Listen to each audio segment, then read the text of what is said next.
I like that every time I say testing, testing to check the microphones before we start recording, Maddie refuses to actually speak. She either like blows in the microphone, makes a weird noise, or like hits the microphone.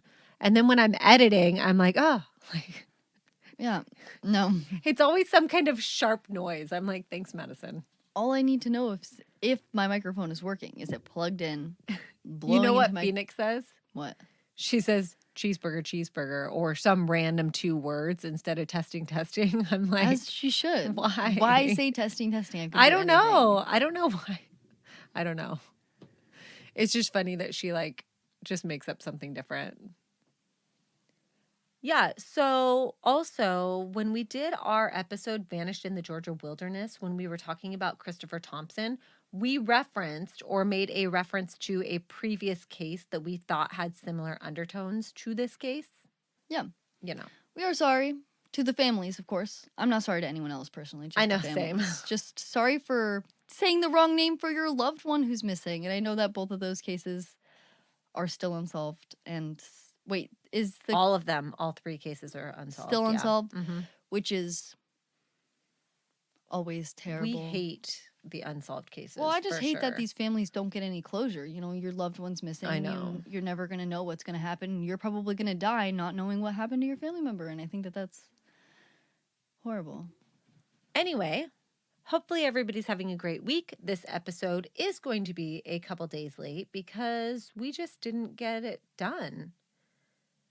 I've been out on a couple searches this week. I've been super busy. I've done a little bit of hiking. Maddie's been super busy as well. So we just like did not find the time to record. No. But we're here now. Today, as promised, we are covering the case of Kris Fowler. And he is another hiker that went missing from the PCT. Pacific Crest Trail, which is the one on our side, right? Mm-hmm. Well, here we go again, doing 2 cases in a row that sound the exact same. That sounds similar. Because apparently that's a theme you like to go off of. Well, it's like I'll be researching a case and then I'll come across like, oh, and then there's this other case that's right next door to where this case happened. And are they connected is usually the question that is asked in my research. You know, like, could this be connected to one of these 3 cases that have similar undertones to it? So it just happens that way. Now, Kris would disappear in 2016 at the age of 34. He was born in 1982 in Norfolk, Virginia, to Sue and Mike Fowler. Born in 1982, which would make him the exact same age as me. Congratulations. There are other people born in the same year I'm just as saying, you. this guy is the same age as me. When Kris was 2, the family would relocate to Dayton, Ohio. He was a happy kid and made friends easily. Kris was young when his mom passed away, and his dad would remarry a woman named Sally Guyton, who became very close to Kris, who was only 10 when she came into his life. So Sally, in our case here, is his stepmom, but we will actually be referring to her as his mom because she's very involved in the search for him. Kris, call your mom is like the big thing in this case. So if that gets a little confusing, that's why. The family would relocate to Beaver Creek, Ohio, where Kris did well in school, and he was a natural athlete playing baseball and football. He loved the outdoors, and the family spent a lot of time camping and hiking and doing things outdoors. Kris also loved photography, which went really well with his love of nature because he's already out there and has things to take pictures of. In 2000, he graduated from high school, and by 2006, he graduated college with a BS in marketing. He worked full-time through college, so it took him a little longer to get his degree. But he continued to spend his time in the outdoors and loved to travel. In 2008, he would marry a girl named Jen and move to Cincinnati. But by the time 2016 rolled around, Kris had recently been divorced. He had left his job and moved back to Beaver Creek, Ohio to live with his dad. And in February of 2016, he moved to Wyoming for a job, but in March, he would move in with his friend Colin and start training for the PCT, which the two planned to start together. He seemed excited about things changing in his life and was looking forward to getting out on the trail. So, the Pacific Crest Trail. We all know it, but I'll talk about it again. So, it runs from the southern tip of California all the way up to Washington, Canada. Does it go into Canada? It goes to the Washington-Canadian border. It starts on the border of California and Mexico and goes to the border of Washington and Canada. So, the Pacific Crest Trail, talk about it again because we just had a whole conversation about it. So it goes all the way from the Mexico border, Mexico-California border, all the way up and pops right over the Canadian border. Mm-hmm. And it is over 2,000 miles. And most people walk the PCT from south to north, right? South to north, yeah, because of the snow. He would start his hike in spring at the California-Mexico border. Mm-hmm. Kris had mailed himself over 20 packages of food and supplies at, at stops around the trail. Mm-hmm. Which most PCT hikers do this. Mm-hmm. And they also do it so that their family can send them things as well. So Kris gave his family a list of all the addresses where he sent himself packages so that they could send him stuff if they wanted while he was gone. On May 7th of 2016, Colin and Kris would fly to Los Angeles to start their trek. Why are they flying to Los Angeles? They did a weird thing. They started in one spot and they went backwards and then they hitched a ride back to where they started. And I'm not sure why they did that, but they did that. Okay, well, I'm already judging them. Why the fuck would you do that? I couldn't actually find any reason for why they did this. It could just be it was cheaper to fly in there, or it could be that they were staying with a friend there. I have no idea. I couldn't find why they had chosen to do this. I need to know why they did that because that's fucking weird. If anybody knows why, let Maddie know because it's driving her nuts. I do not understand. The two would set out on May 8th of 2016, which was Mother's Day. And Kris would send his mom a text message saying, "Happy Mother's Day from the PCT. I love you," along with a picture. So Kris and Colin, their plan from the beginning was to hike their own hike, right? They're starting the hike together, but they don't necessarily intend to stay together the entire hike, if that makes sense. It's a long-ass hike to stay with someone. It's a long hike to stay with somebody, especially if you don't know what your pace is going to be with that person. And they would quickly learn that Kris's pace was a little slower than Colin's pace. And part of this was that Kris really liked to stop and take pictures. And this would hold him up sometimes. So they started at Warner Springs and had to first hike 100 miles south to the southern terminus, which is the normal start of the PCT. Again, we're not sure why they did this, but they did. They then hitched a ride back to Warner Springs and headed north to continue their PCT hike. They would enjoy each other's company, set up camp together, but like we said, soon they would start to separate. Initially, they kind of leapfrogged each other, and then Colin would pull ahead of Kris, which they kind of thought might happen from the beginning. Kris would make plenty of friends along the way and would hike for a time with other hikers. So lots of hikers are like, "Oh yeah, I hiked with Kris for a while." In June, his mom hadn't heard from him and started calling people. She called to see if his packages had been picked up and messaged people online. And Kris was told by someone to call his mom. And when he did, he was like, "Don't do that. I'm a grown-ass man." Guessing he was a little embarrassed that all these people were trying to track him down. And they're like, "Kris, call your mom." Like, this became a big running joke for Kris and his family and hikers along the way. So the two would make an agreement. She said that as long as he checked in with her or his dad every 2 weeks, she wouldn't do that again. I would definitely do that to you if you just stopped communicating with me while out on the PCT or something. I Maddie, call will your do mom. the PCT just to ignore you on the PCT, just to do this to you. I'm literally just going to show up along the PCT and be like, what the fuck, Madison? You're never going to find me. I will find you. You're not going to. I think you're having too much faith in your ability to be able to you're find not someone. supposed to start rebelling once you become an adult. I don't think it's first of all too late for anything at all. And I don't know what you expect. Honestly. I don't know. Now, Kris would keep his word and was in touch with not only his parents, but also with friends and other family. His mom spoke to Kris on September 30, and he reported that he was doing good, but he was tired, but determined to finish. Now, on October 9th or 10th, Kris made it to Packwood, where he found what he thought was an abandoned trailer, and he would crash there for the night.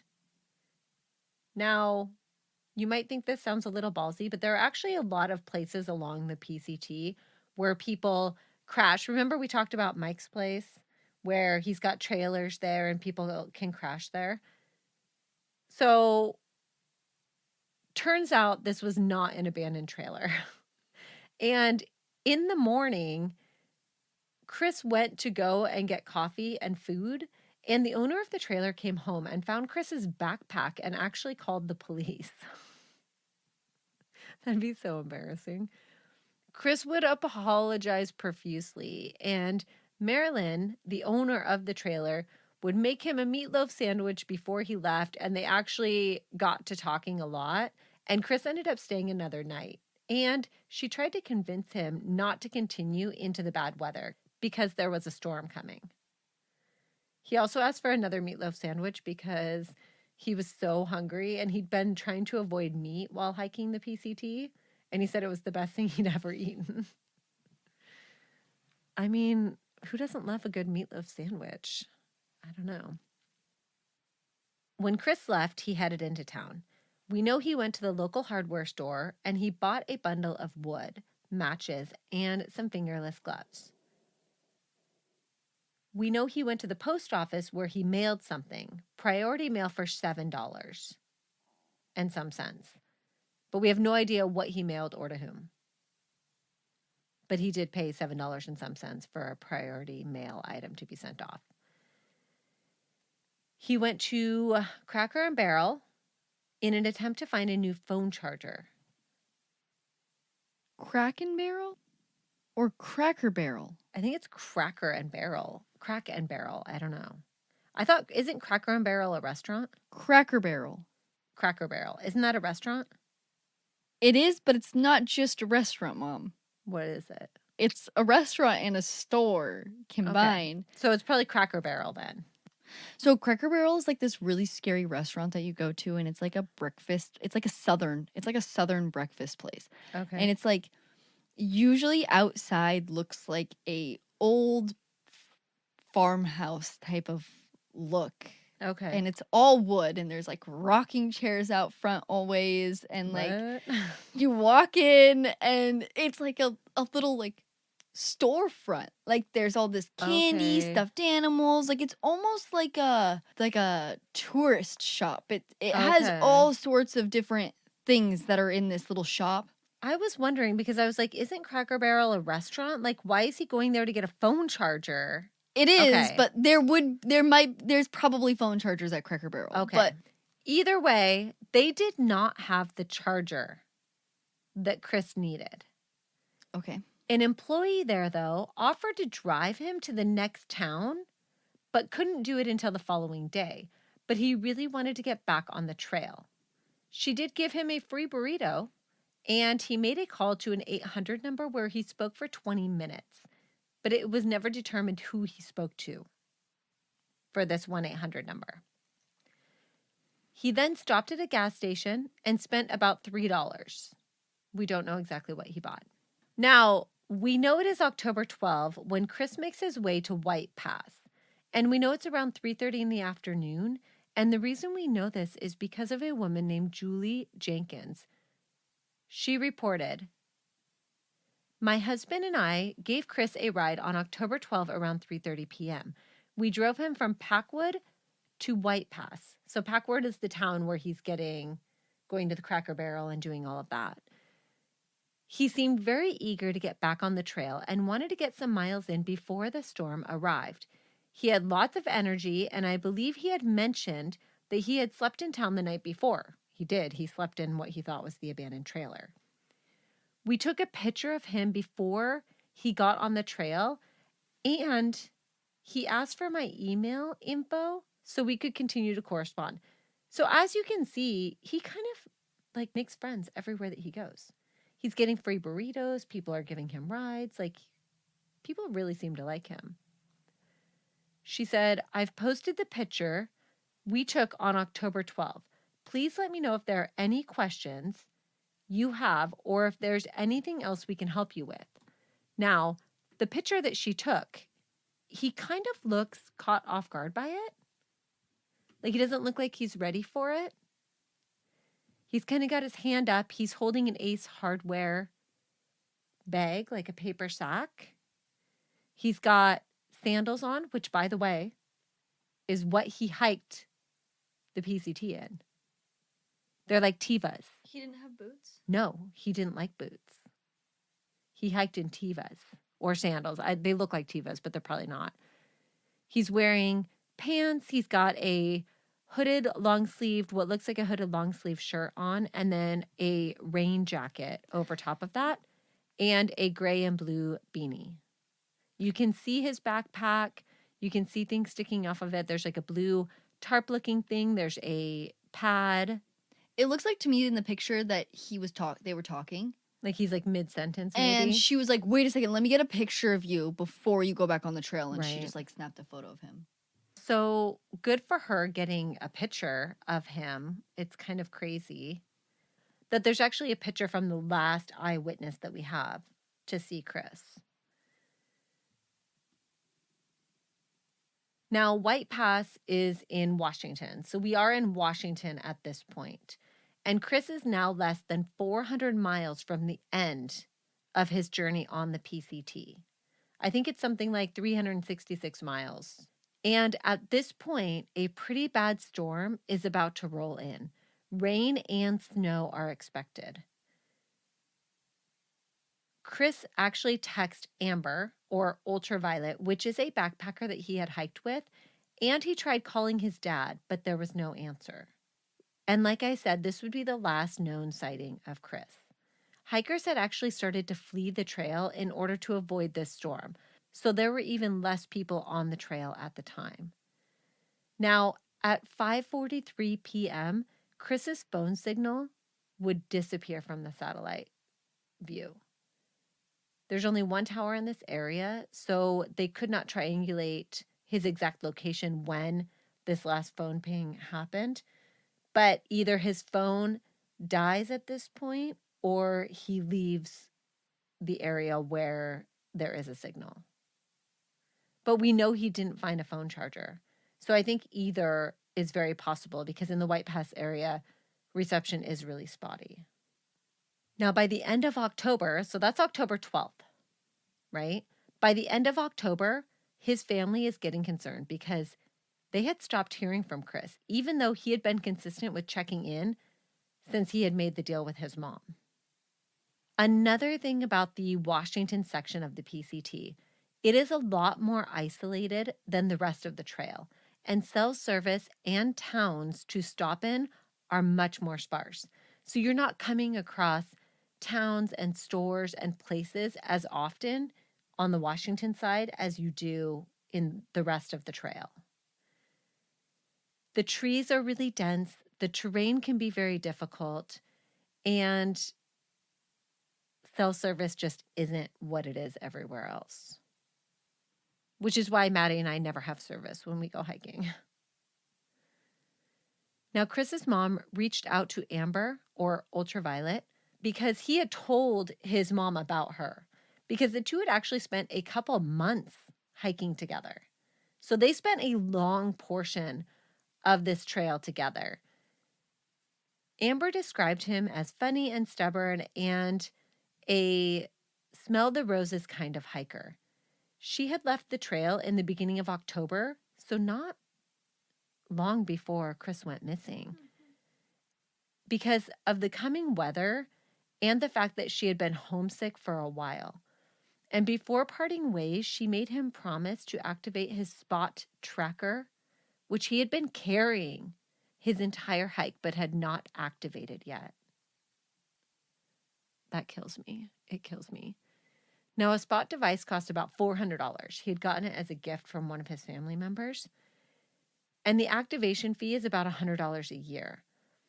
The cost, or just the work included in activating it, are the only reasons I can think of that he might not have taken the time to do it.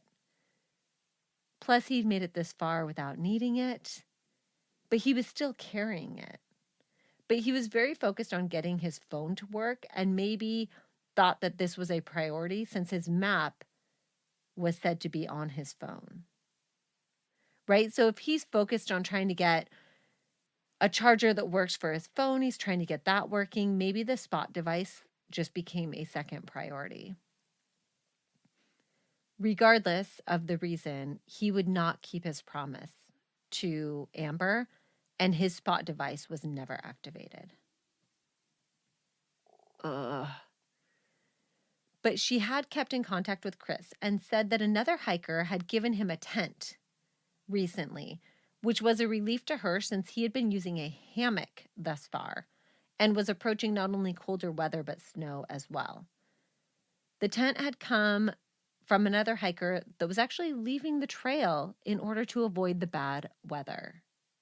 And this happens a lot, actually. When people are getting ready to leave the trail, a lot of times they'll give some of their gear away. Or if there's a hiker that's going to continue, they'll try to help them out. Like, people are very giving on the trail. We also talked about like the hiker boxes that are at a lot of spots along the way where people will leave gear they don't need so that other people can pick it up. Now, Amber would tell Kris's mom that she had texted with him on October 12th, and he had told her that he was having phone issues and was trying to get a new charger. And this information made his family feel better, as it might have explained why they hadn't heard from him.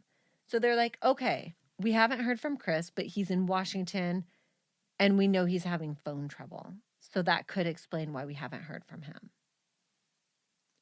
But after another week of no contact, their worry was back. They contacted all the locations that Kris had mailed himself packages, and when they realized that he had stopped picking them up, they contacted authorities. It would take until October 31st before authorities would agree that Kris was missing, and he would be listed as a missing person, and searching would finally begin. October 31st. So weeks. It's been weeks at this point. So 5 counties would be involved in a 2-week search that would be called off due to weather. Ugh. 2 weeks. That's all he got. So his mom, Sally, would travel to Washington with her boyfriend and her brother, Rick, and they would spend 11 days to track his final known movements. But they would find nothing. So there are some sightings, but obviously, can't really confirm any of these sightings because it's just hikers and other people being like, oh, I saw him here. And we see that a lot, especially on the PCT or bigger hikes like this, where there can be multiple people hiking at the same time that even have the same trail name or look similar to each other and get mixed up along the way. Also, to look like someone, all you have to do is have 2 different characteristics in common, and someone thinks you look like somebody else. So it doesn't take a whole lot of work to mix people up, Yeah, well, and Kris's trail name is Sherpa, and there was also another Sherpa. When hikers started going through trail books, they're like, oh, Sherpa signed in here on this day. And then they'd find out it was the other hiker that was named Sherpa. So it can be really hard to authenticate some of the sightings or even the trail registry books when there's overlap like that. So they found a hiker named Alex who believed he saw Kris about 4 miles north of Laughing Creek on October 13th. And this was north of White Pass. So it is in the direction that Kris would have been going, but he didn't get a great look at the hiker.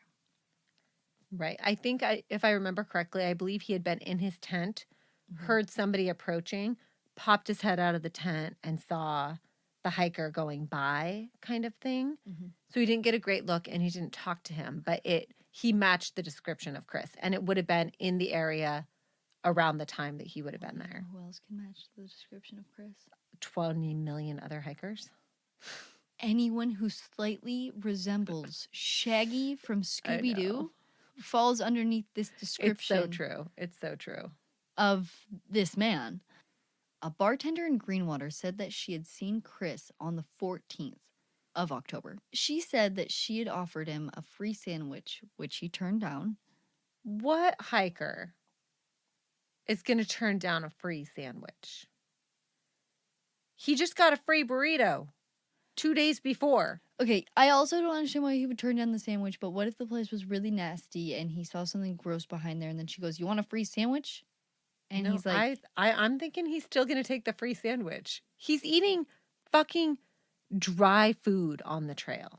Mountain house meals, probably. Like, if Kris had made it to Chinook Pass, which is 2 days north of where he was last seen at White Pass, how was he confirmed at White Pass again? the picture, the lady that took the picture. Oh, that's White Pass. We know he was at White Pass.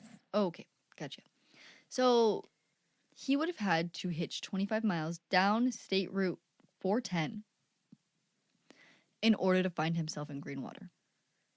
So, what if he just walked? Possible 25 miles? No, he wouldn't have made it in time. This is supposedly on the 14th. He's seen on the 12th, and it's a 2-day hike to get to there, and then you add the 25 miles.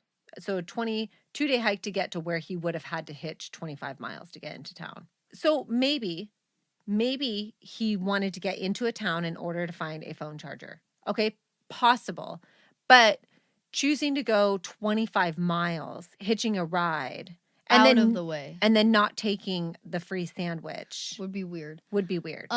He would have had to hitch 25 miles out of in his way. the wrong direction. Yeah. But she did say that he said his name was Sherpa, which, I mean, I don't know. She could be mistaken. She could be lying. Why are you telling a random bartender? Why are you introducing yourself as your And you're not you're just drinking water there, and you're not going to take a free sandwich. Why are you interacting with a bartender? Get a beer? Yeah, I don't know. Anyway. So then we have a clerk at a gas station in Mazama. Mm-hmm. This clerk said that he had sold a Butterfinger to Kris, and his family confirmed that he did like Butterfingers. Who fucking doesn't? And also, anyone can get any candy, because sometimes I get out-of-pocket candies that I don't really like, and... Well, especially when hiking, too. Yeah. When I hike, I eat Paydays, because they don't have chocolate, they don't melt. So it's just like the caramel and the peanut butter. I eat a Payday every day. I would eat a Payday all the time. They're so good. From White Pass to Mazama. Which this sighting was allegedly on the 22nd. That would be about 297 miles, which he would have had to do in 10 days. That's about 29 miles per day. Right, which is a little high for Kris. But at the end of the day, footage at the gas station would actually contradict his account. And no transaction could be found that matched this purchase. So he just lied about it? Lied, mistaken. I mean, I don't know. That's the thing. Like, all of these sightings, people say that he called himself by name. But, you know. On October 22nd, a construction worker believed that he had given Kris a ride to Stevens Pass. At least he said he believed he had given him a ride. Construction worker believed that he had given Kris a ride to Stevens Pass, and this is about 169 miles past White Pass, which this is about 10 days later. Right, because it's the same day as the gas station sighting. So this would have been about 17 miles per day, which I think is pretty doable, especially... It is doable. I feel like if he's trying to get out of that weather. Right. Like if he's trying to get out and get past because he was really anxious to keep going.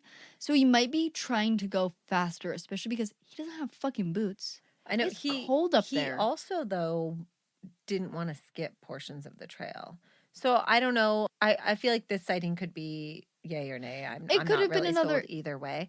I'm thinking no, but only because 10 days is a long time for him to go without getting in contact with anybody.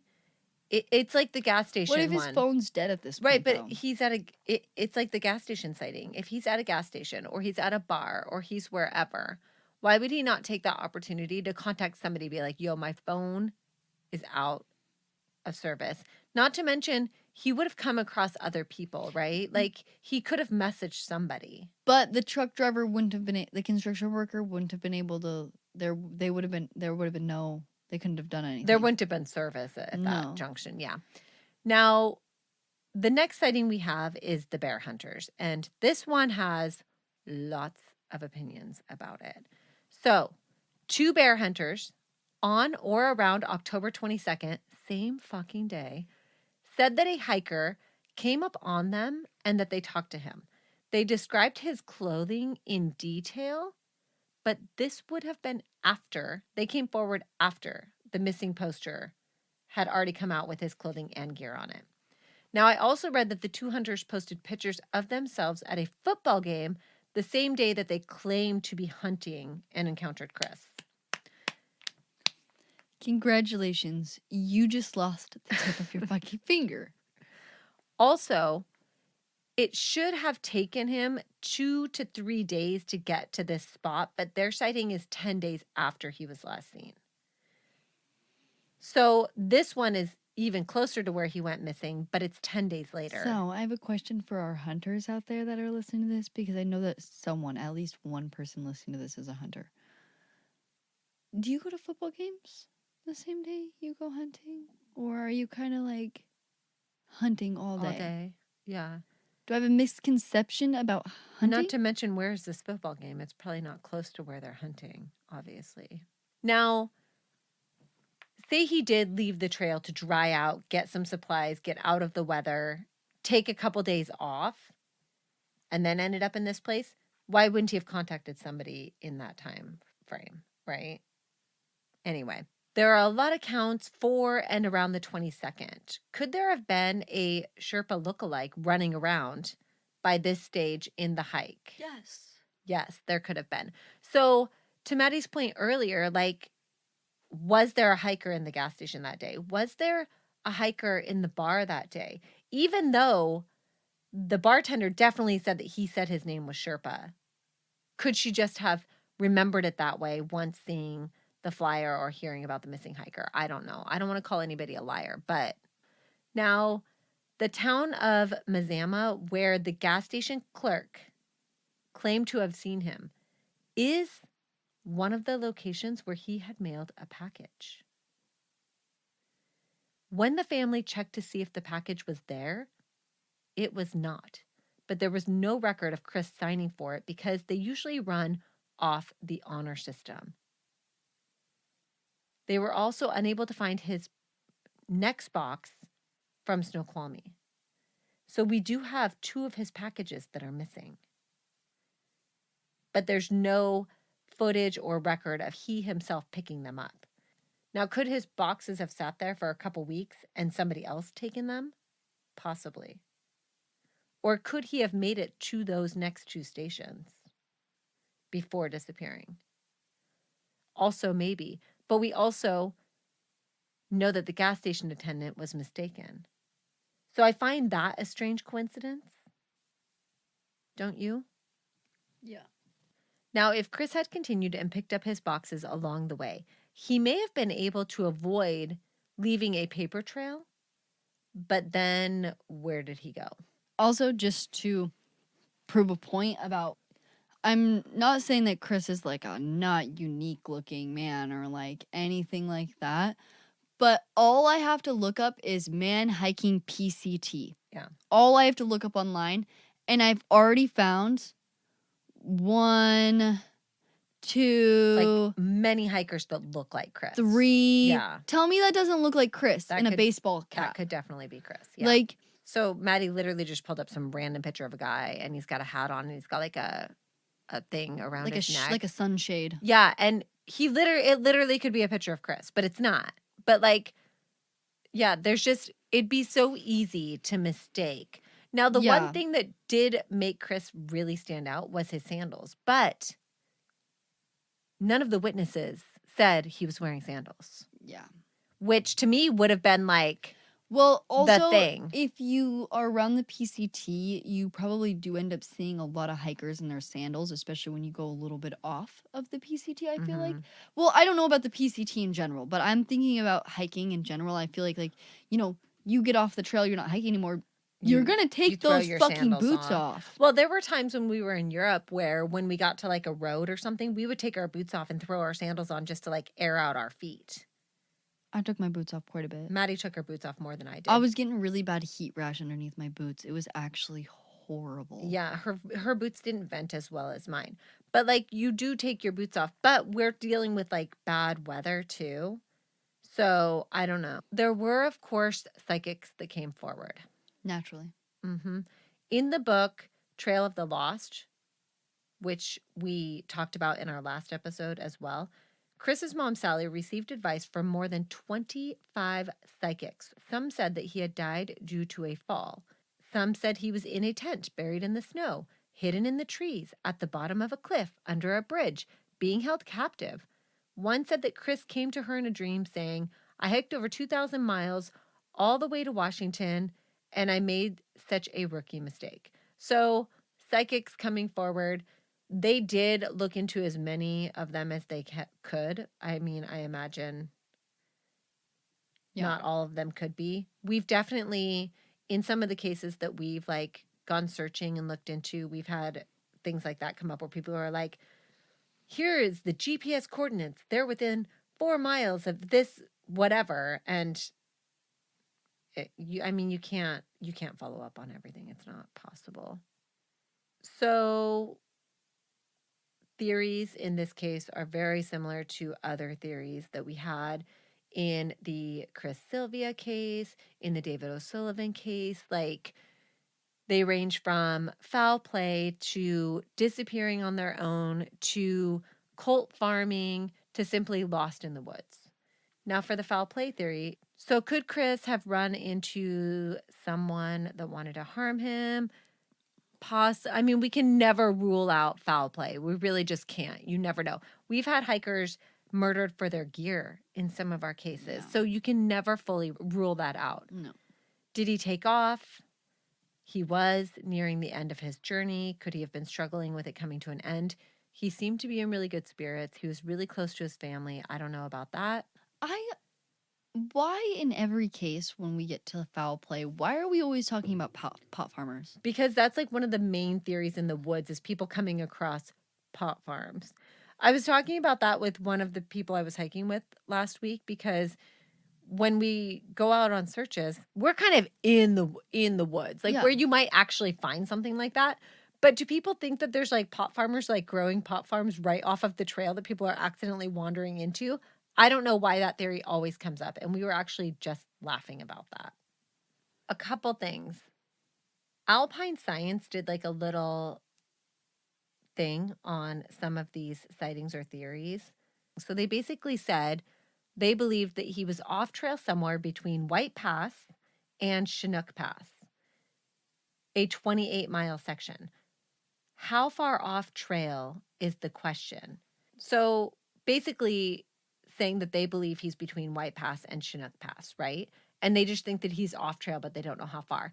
And then they talk about how these other sightings have served to completely derail the search and have been extremely damaging to the search and a waste of resources and time. Kris did not survive the storm that ended everybody's through hike in one foul swoop, only to have a random event cause his disappearance a few weeks later. The storm is the crux. So their theory is that this storm is what caused his disappearance. They're saying it's unlikely that he survived the storm to have something else happen. weeks later after these sightings. He doesn't have boots. He doesn't have boots. He's wearing sandals and it's snowy. I know. It's a snowstorm rolling in. In 2017, Kris's dad, Mike, would pass away from cancer without ever knowing what happened to his son. I hate that. No sign of Kris has ever been found. Not his gear, not him, nothing. Now, in 2017, I did find a timeline video made by David Wolf. You can find it. I'll put a link to it in our show notes. But basically, he starts at White Pass.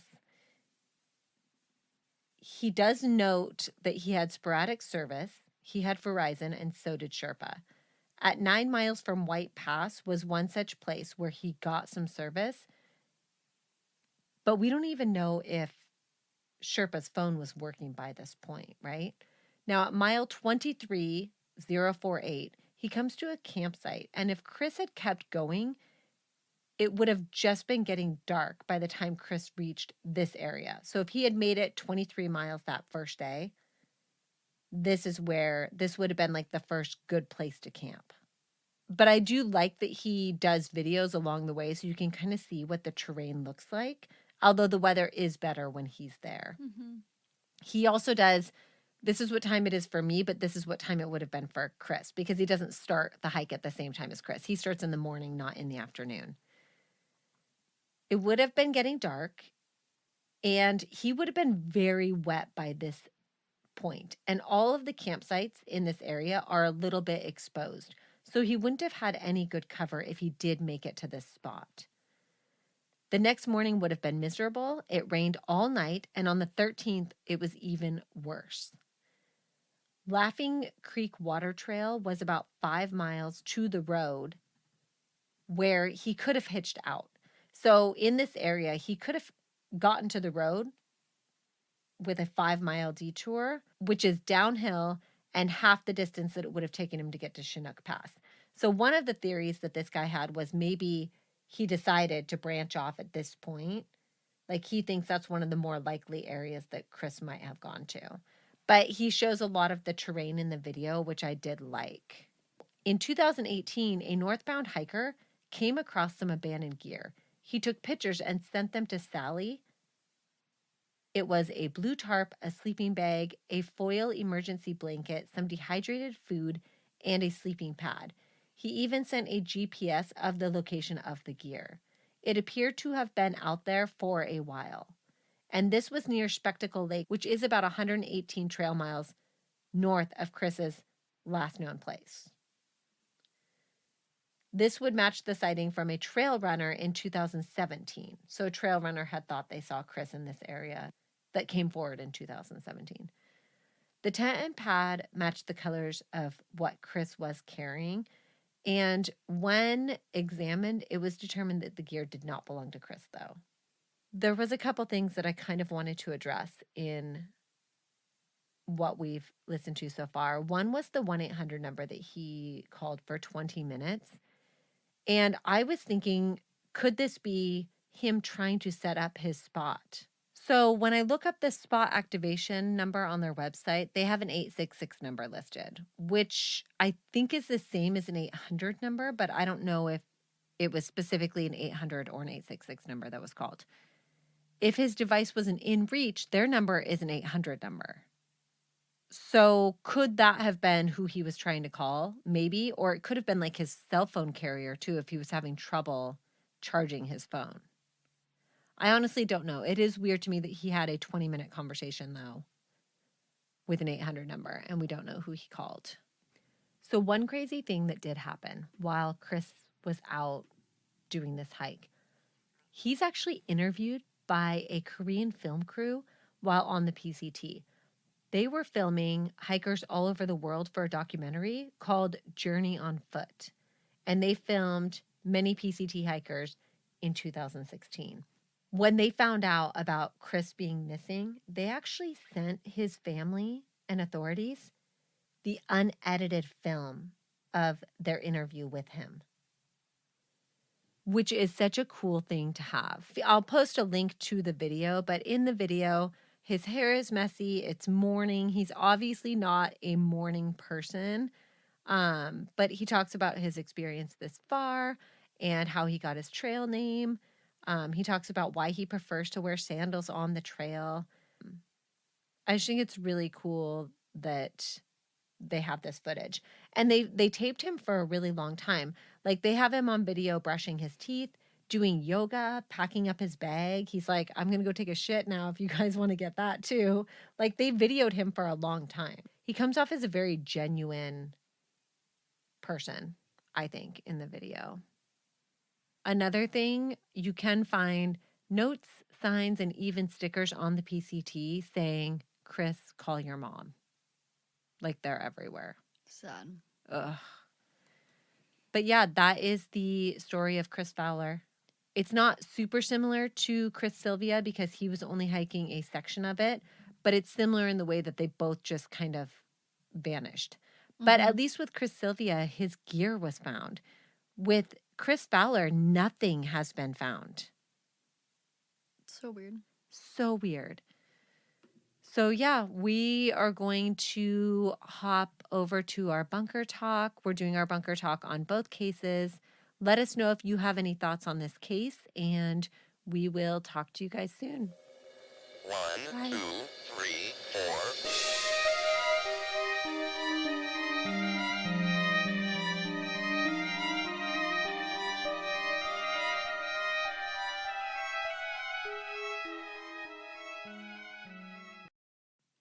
I mean, I had multiple days that I was like trapped in my apartment I because know. they were repaving.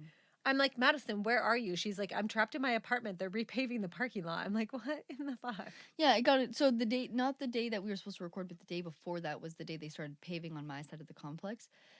And they hung, 2 flyers up by the mailboxes, which I never even checked the mail, and I never even walked down there. I checked the mail in my car when I'm So driving Madison past. did receive some sort of notification. She just didn't know she received it because she didn't look at well, it. not only this, but they put like these little flyers that were like in like plastic wrap on a bunch of the balconies, like the front doorways, but they didn't put one on ours at all. Let me mention that there was not one of these tags on our stairwell. It was on all the other stairwells, but I'm not gonna walk up to someone else's fucking stairwell and look at this piece of paper. It's not my stairwell. Like, what? Why would I do that? And they've been redoing the people's stairs and stuff. So that's just what I assumed the tags were, because, your stairs are being replaced. You can't fucking go anywhere when they're replacing your stairs. Yeah. But I get a knock on the door at fucking 8 a.m. when I'm sleeping. I wake up and this lady's like, you need to move your car. And I'm like, why? What? What's happened? Like, I'm in my boxers and a tank top. Like, I'm not dressed to answer the door. But it was like pounding on the door. Open the door. Yeah. So she's like, you need to move your car. This one? Pulls up a photo of my car. I'm like, what? Why? What's happening? Why do I need to move my car? She goes, we're paving. And I was like, oh my God, I have no idea. I'll move my car right now. So I had to go move my car to the Safeway parking lot next door. Had to go move Hayden's car to the Safeway parking lot next door. And then they towed a bunch of cars. Well, you're lucky that fucking lady was pounding on your door. Yeah, they almost towed our neighbor's car because our neighbor's car parked in our other neighbor's spot. And they were this close to towing away their car, but then they went to work. Oh my God. And they towed, like, there was this... Can you imagine having your car towed from your own parking spot? Yeah. Well, so the cars that got towed were cars that were in guest spots. That there is no one to knock on their door because they don't know who that car belongs to. There were like a couple cars that like permanently... There's a lot of old people that live in my condominium. And they don't... Like, a lot of them don't drive, like, ever. Like, a lot of the cars park and they never move. Yeah. They're always there. They never move their cars. So one of the 3 of the cars that got towed, they're the cars that never move. So now I'm sure somebody will track them down. Maybe. I don't know. It's giving me anxiety for the van that got towed that's literally been parked in the same exact spot since I moved into You're this like, complex. where's the van that I know? I'm really anxious for the person who owns the van. Like, their van is gone and I have anxiety for it. Okay. So this is like the inside of the Cracker Barrel. This is like the restaurant part. that's weird. Okay. It looks very like kitschy. Like Yes. Okay. Yes. I'm trying to find a picture of. This is what the outside of a Cracker Barrel looks like. Oh my god, that's so weird. Why are there rocking chairs? And this is like Are those for like the ghosts of the dead people that don't eat breakfast there anymore? Because why are there so many rocking chairs? I don't know. I don't And like this is that. like a more put together one. Like this is more like what I've fucking walked up to. Okay. I mean, I guess all these ones look the same. I don't know. You're like looking for variety, but they all look exactly the same. All maybe do they all actually look the I same? don't Because know. all I'm finding is I feel like a picture of this. Like this is what it looks like underneath. What the fuck is that? Why are there rocking chairs The everywhere? rocking chairs really bother me. I don't like that. I don't know. It was scary, and me and Cadence were just making my stepmom angry because we were like, "What is this? Where have we been taken?" I don't know. They're scary. Yeah. See, and then like this is like a counter in it. Like this is the store part. Like this is what you walk into. Oh yeah, that looks like a legit like Yeah. convenience store. Yeah, it looks like a little Okay. like Like a kitschy convenience store. yeah, still, but like look, like a gift shop convenience store. yeah, Okay. and like Weird. that's like where I feel like I it's need to like, go to Cracker Barrel now. You do, Anyway, but we're it's so off track right now. scary. We just talked about Cracker Barrel for like 15 minutes. Okay. I feel like I could talk more about it. I could talk about how one of my sisters cried inside of a Cracker Barrel. Not now. Okay. What if he was actively shitting his pants? What if he was Then actively he had needs diarrhea? the sandwich even more. But what if he just didn't want meat or something? I'm just saying, the meatloaf sandwich. This boy has not been Well, turning down free what food. What if he had straight diarrhea from that meatloaf sandwich and then he got offered this sandwich and he goes, "No thanks. I know what happened last time I took a free sandwich." I just find this particular sighting not super credible. Okay, well, let me read the rest Okay, of it go before ahead. anyone else makes any more goddamn opinions about it. So yeah, he turned on the free sandwich. Yeah, so let me preface this. He would have had to Preface. let me preface. Yeah. Whatever the fuck it is. Everyone Every knows. time. It doesn't matter if I pronounce things wrong. Sorry. Everybody always knows what I mean. Go. This is the same word we had an argument about last week. I have never pronounced that word correct, and you know how many people have corrected me or even known that I pronounced that word wrong? None. You don't even know. You don't check messages. You don't know if anybody's correcting you on shit. Oh, well, I don't give a fuck what anyone says on this podcast. I'm talking about real life interactions. Oh, it's real life. This isn't real. I'm talking into a microphone right now. None of this is real. This is all just posted on the internet. It's all fake. It's all fake. Nothing is real anymore. How do these people not know that we're IA generated right now? They don't. They have no fucking clue. This we whole are thing. not IA This generated. whole thing could be artificial intelligence. Anyway, And they okay. wouldn't even know. Okay, go. You'd have no fucking idea. Okay, so I think AI would have pronounced the word properly. Okay, you know what? And- Pronunciation is all made up. and Somebody wouldn't have- made it up. Someone and wouldn't have decided. mixed up the two cases. Like we did last week. You know, Manasma. Mazama? Mazama? There's no N there. You just like threw an N at the before the Z there. That feels right. There are silent letters It feels all the right. time. Apparently, this word has a silent N in it, you guys. Or a non-existent N, but you can hear it. What's the opposite of a silent letter? What would the opposite of that be? Like, usually... An invisible letter. An invisible letter. There we go. There's an invisible letter in this word. It's invisible, but that does Okay. not mean that it's silent. Okay. Mazama. Mm-hmm. Mazama, Washington is a fucking place? Yeah. It's a real place. You want to go there? No. Okay. Go. That sounds scary. Sounds like a not real place. A not real place that we're talking about on a not real podcast. In a world that is completely auto-generated and not real at all. Yeah. Yeah. You don't know. I don't. We could all be living in a video game. I literally, it's funny. I was hiking up Vesper Peak, and there's like the lake at the top, right? Before you get to the peak of Vesper, but there's like the lake. Mhm. And then the lake is completely closed in, right? Like there's nothing. But Mhm. then as you're coming up towards the lake, there's all this running water just like coming down the mountain. And I'm like, where the fuck is this water coming from? Like, how is it? There's no snow left on the top. There's nothing to melt. Where the fuck is it coming from? And I was like, this is not even real. And the person I was with was like, you might be right. I mean, anyway, There are so many things It's that all don't make sense. simulation. It could be. I know. Okay, go. It is possible. Anyway, That said he sold a butterfly. a butterfly? Butterfinger? Yeah, there you go.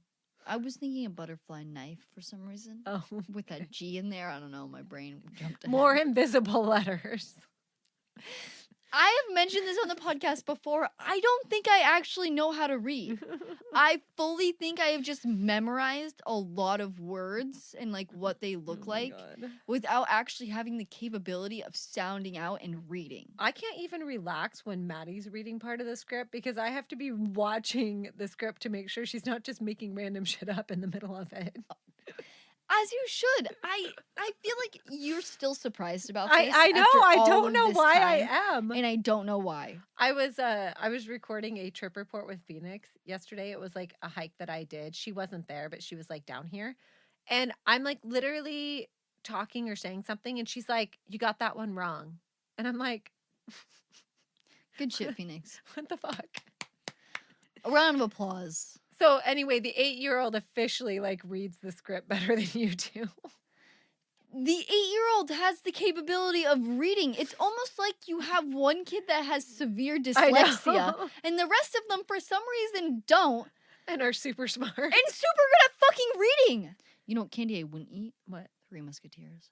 Shut up. I like a Three Musketeers. Yeah, and I'm judging you. not that that's very your favorite often candy. though. It's not my When favorite. When I was a kid, it was your favorite. I know. I used to love Three Musketeers. I got a little burnt out on them. Weird. They're gross. We were just watching, me and Phoenix are watching Stranger Things. Mhm. She's like kind of terrified, but she really wants to watch it. And they're talking about like how only monsters like Three Musketeers because you have to be crazy to like Yeah, a Three stupid candy Musketeers. bar with nougat in it or whatever. it was. Nothing but nougat in it. And chocolate. They're good. I Barely like any them. nougat is. I'm actually. You want me to cause an entire controversy? I don't like Milky Ways. I don't like Twix. I don't like Three Musketeers. I don't like Milky Ways, Twix, or the other one you said. I just like the Three Musketeers. Milky Ways are disgusting. I do Twix not like are the not nougat. my favorite. What's the other one that has nougat in it? That's like Milky Way, but it's not Milky Way. I don't think there is one. I think a mistake Now, is reasonable, but like, are you lying? I don't know. Was there actually a man that came in and got a Butterfingers? Because if there I wasn't, don't know. I couldn't. I tried to figure that out if they did find a different hiker that came in that day, but I couldn't even find if they had found any hiker that came in that because day. I say that if you lie about something like that, we cut off the tip of one of your fingers. Jesus Christ. A lot of people are going to be losing fingers in this case, I think then. I think that that's acceptable. You're not gonna lie about weird shit like that anymore. Remember was it a model or an actress or somebody kind of famous who lied about seeing a hiker on a trail because she said she was trying to keep the case alive, but she caused a lot of resources Yeah. to be I don't remember what case Yeah. that was that we did, but please someone tell tip us. of your One finger. Of you know. Tip of your finger. Gone. God. Okay. You get no tip of one of your fingers. You can choose what finger if you Sure, want. whatever finger. But Whatever finger. You're Start with gonna the pinky lose- maybe. Next time you lie, it's going to be the ring finger. I mean, I think I might go for my middle finger. I think it would be funny. see, I think that would be disturbing. I'm going for the pinky. Okay. Or I'm just not going to lie about shit. Oh, well, that's the first step is mean- that I wouldn't lie about something like this. Right. Which is why I'm You're- not going to get my finger clipped Right, off. right. But if you do lie about weird shit like this, you should get the tip of your finger cut off. Okay. I'm for it. I'm there. Okay, go. Cool. Cool. Yeah. I don't know. Let me know if you want to hear any of my other punishments I think we should have for weird things and crimes, because There's been a few. Remember the weapons of hierarchy, Yeah. the thing that we did? We might need to do that with like Maddie's punishments. Yeah. Because, first of all, if you're a rapist or anything, first of all, I think you should die. But if we're not going to be killing people, Right. you definitely get neutered. For sure. You get the whole thing castrated. All the way around. I was gonna say you got to go with castrated, because neutered would just be like your balls cut off. Yeah, castration. You get castration. Whole thing. I think somebody gave us a suggestion for like another mug or a sticker that had to do with one of your punishments. I don't remember which one it was. That'd be but- good. I want that on a mug. Yeah, I don't know. There's a lot of punishments that I think we need to enforce, because some things I don't think should be happening in society. Yeah. Okay, go. I think you should get all your toes cut off if you abuse an animal. Okay. I think that's a good one. Okay. All of them. So you can't balance correctly. So everyone knows that when you're hobbling down the street like that you have abused an animal before. Oh my God. Okay. I'm there for it. I like it. Okay. Fucking back on track. Let's go. Fuck, where am I? On October 22nd. All right, at the top. Okay, Not. I did. in that, You can keep your finger, sir. yes, if you believe or you think you may Right. have interacted, for Right. sure come forward. But if you're gonna straight up fucking lie, And like throw like the whole details investigation in, off, right. yeah, yeah. then fingers cut off, tip of your finger, Yeah. maybe multiple depending on how bad the lie is. I don't really fucking. That's fine. So